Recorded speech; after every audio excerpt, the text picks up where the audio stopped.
My husband and I have been married for 3 years now. I have a daughter, 15 years old, and he has a son, 24 years old.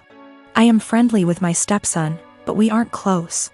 He has a biological mother who is a perfectly fine woman. I'm not here to take the role of his mom. My late husband, my daughter's father, died when my daughter was 6. We both contributed to her college fund. My daughter's paternal grandparents have also contributed a large amount. Right now, the fund has about $180,000. My daughter is extremely bright, and I'm not just saying that because I'm her mom. I truly believe she has the capacity to go to an Ivy League school, and her teachers have said she has the potential as well. And I don't want costs to hold her back. Our income would be too high to get any meaningful financial aid.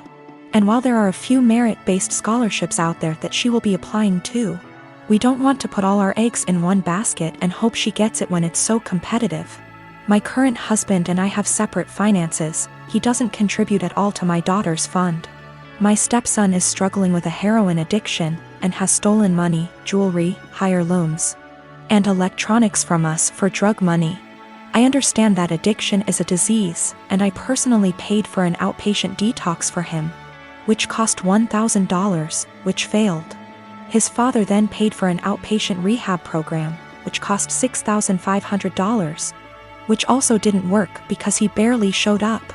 He promised us he'd do better next time and he needed another chance. So I split the cost of another $6,500 outpatient rehab program with my husband, which seemed to work during program, but he relapsed as soon as he got out of it. I have spent so much money, time, and energy and it hasn't helped at all. My husband and my stepson want to try a 60-day inpatient rehab program, which will cost $30,000. I had absolutely no idea where they were supposed to get the money for that, considering the thousands and thousands of dollars that were already spent, and the fact that we no longer had anything of value in our house.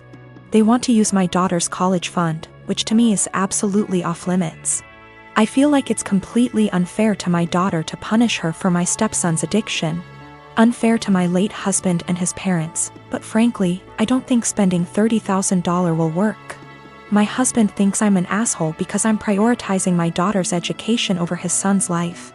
And he believes medical needs come first.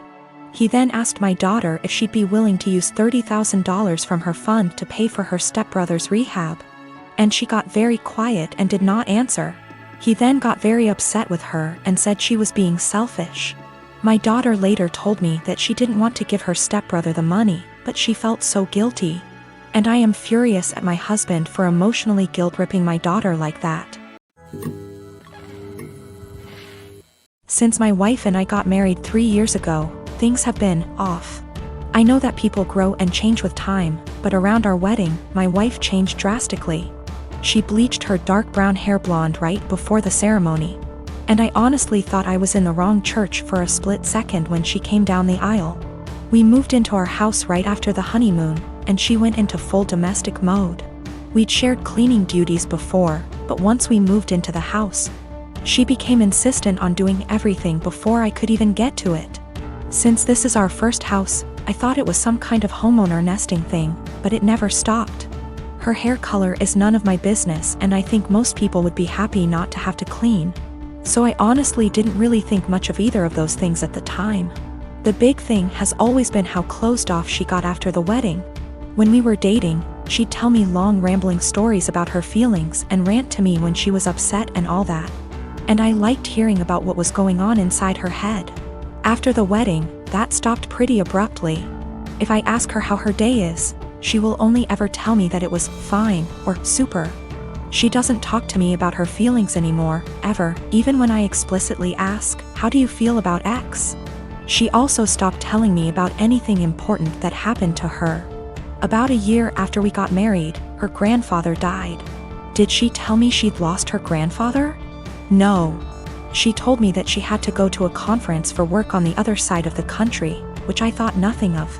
On the second day she was gone. Her older brother texted me to tell me that my in-laws had really missed seeing me at the funeral. When I called her to ask why in the ever-loving hell she didn't tell me, and then lied about it, all she would say was, "I didn't want to trouble you. You have a lot on your plate."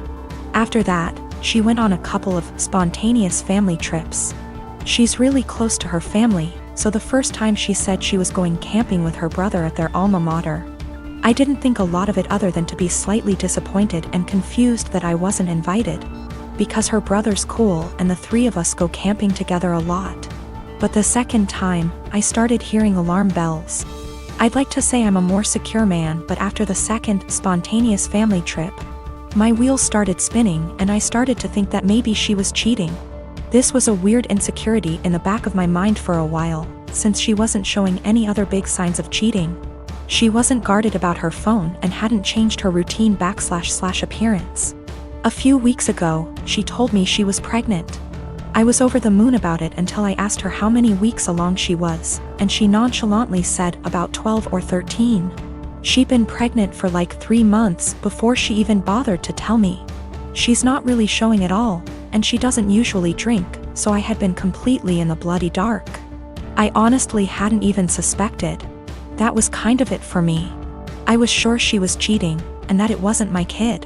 I thought there was no possible way that a woman would keep her pregnancy a secret from her husband for 3 months.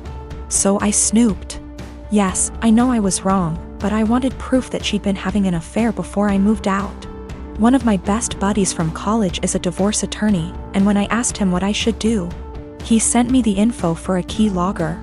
I installed it on my wife's laptop and was prepared for the worst. Now, I feel like what I found is somehow worse than her cheating. I didn't find any steamy messages, but I found out that she keeps a diary in a Word document that she writes in every day.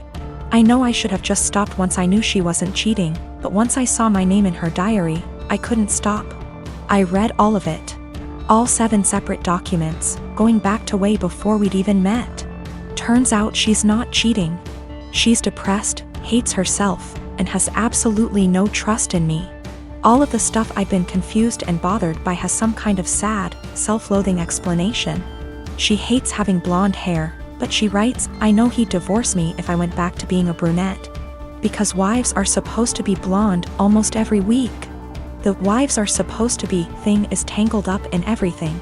She thinks wives are supposed to be quiet, which is why she doesn't talk to me anymore.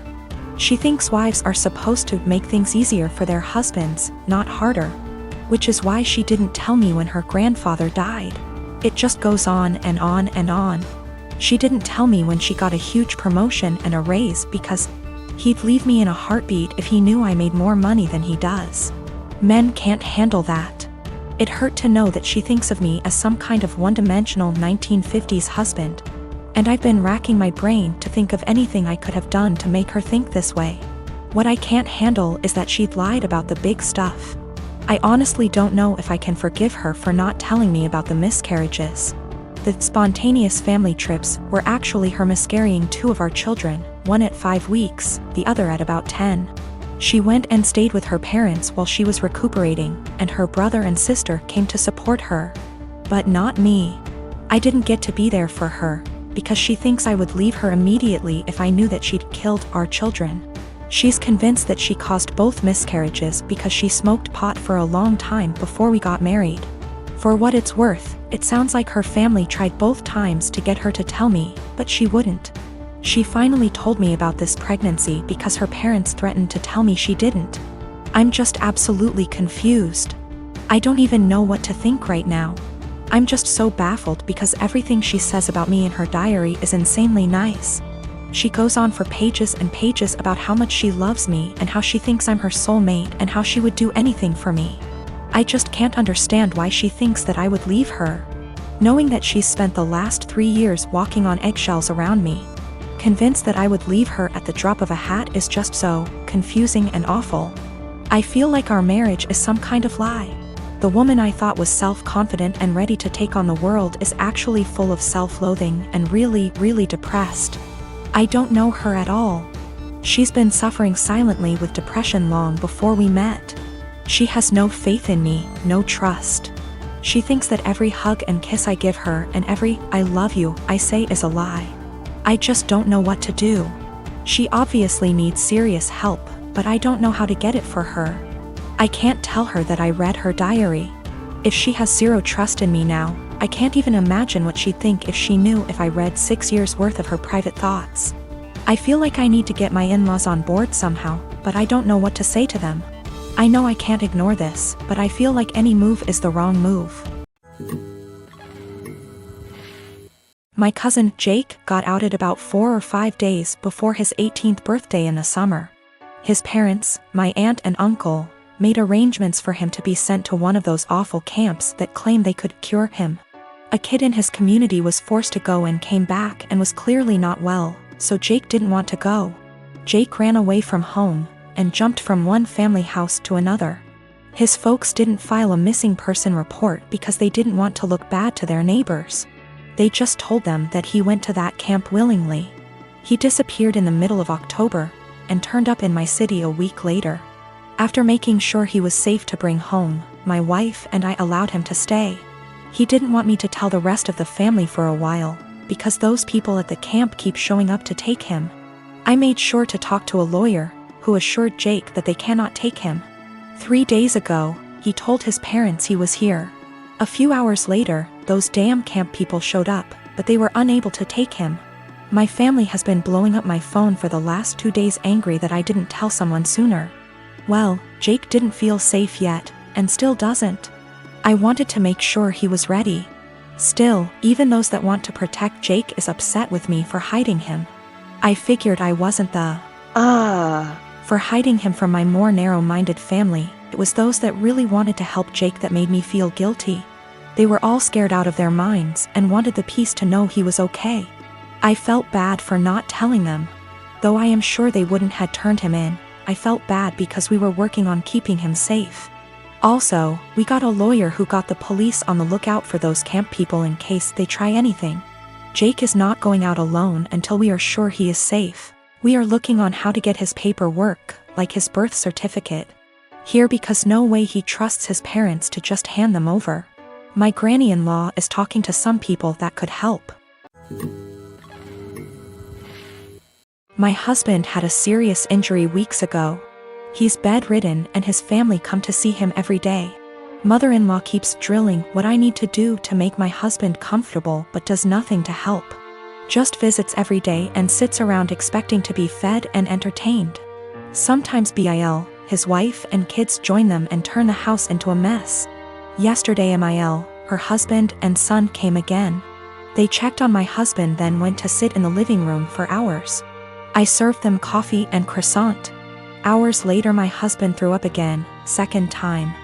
I had to take care of changing his clothes and cleaning the sheets to avoid infections. I was exhausted. I came downstairs and mother-in-law looked at me and asked, "Hey, where's our dinner?" I was shocked that after seeing me go up and downstairs many times and cleaning and bringing new sheets and running the washing machine that she'd expect me to prepare dinner. I'd already eaten a sandwich at 6 and yogurt. I have problems with my stomach and stress and pregnancy made it worse. I'm 4 months in. I pointed at the kitchen and told her to help herself out. She gave me a look then said she didn't expect me to ask her to cook dinner at my house. I said I didn't expect her to ask me to cook dinner while I'm taking care of her son. She started arguing about the way I spoke about my husband, saying as his partner. This is the least I could do, and called me unhinged for throwing in her face that I'm helping my husband. She got her husband involved, asking what his thoughts were on me making guests go hungry and forcing them to cook themselves, when this supposed to be my duty as a host homeowner. Father-in-law said they could order food and call it a day and yelled at my younger brother-in-law to stop playing on his phone and order food, but mother-in-law got mad and lashed out, criticizing me, saying I wasn't up to the challenge of taking care of my home and my guests like an adult. I lost it on her and told them to leave since she kept yelling, disrupting my husband's sleep. She left after saying she felt sorry for her son and grandbaby with an aggressive wife and a mother like me.